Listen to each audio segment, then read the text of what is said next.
Bonjour à tous, j'ai participé à une journée technique chez Traîneau ADK en Valence, salut à toute l'équipe, mais quand j'ai regardé la liste des intervenants, je n'ai vu aucun fabricant de serrure. Et ça me vexe, et ça me vexe, et ça me vexe, et ça me vexe.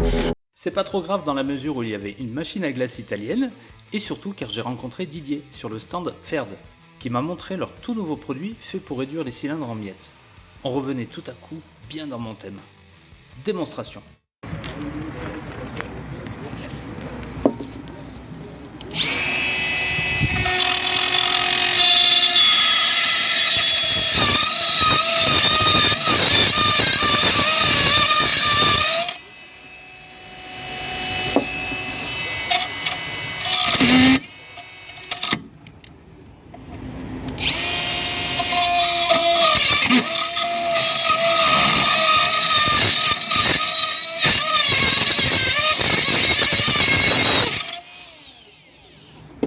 Comme dans du beurre.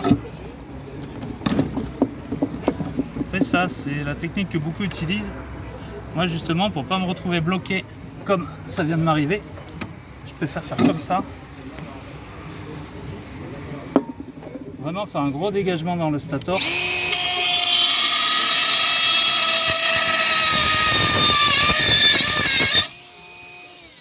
On a vu 3 étincelles, c'est quand je passe l'aiguille anti-perçage, soi-disant anti-perçage en inox, et en fait elle passe super bien.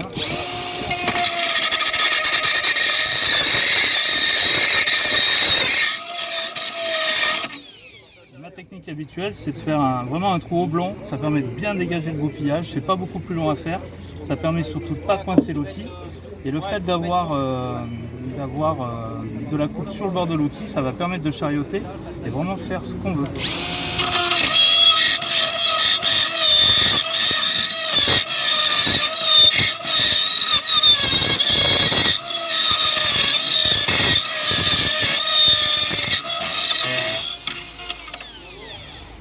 En plus on le voit bien, c'est un bon repère de profondeur, elle a été crantée sur la longueur d'un goupillage habituel. Donc impeccable, ça marche bien. On peut encore essayer sur un cylindre de fabrication française qui n'est pas forcément une fierté.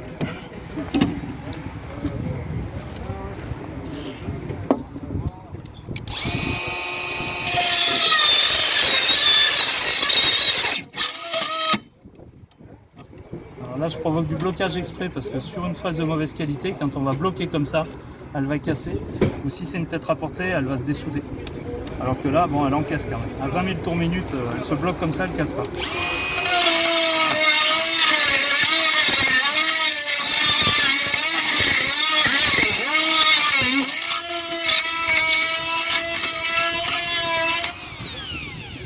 là, une ouverture par fraisage de rotor pour changer un peu. Ce qui est intéressant, c'est qu'il y a beaucoup de cylindres qui ont des protections anti-perçage dans le stator et pas dans le rotor, ce qui est un peu débile. Un bon cylindre anti-perçage, il a des protections partout. Enfin, avec une fraise comme ça, pas besoin de trop de protection, ça passe bien. Voilà, moi je valide, ça me plaît bien. Elle existe en 2 longueurs. Vraiment un bel outil.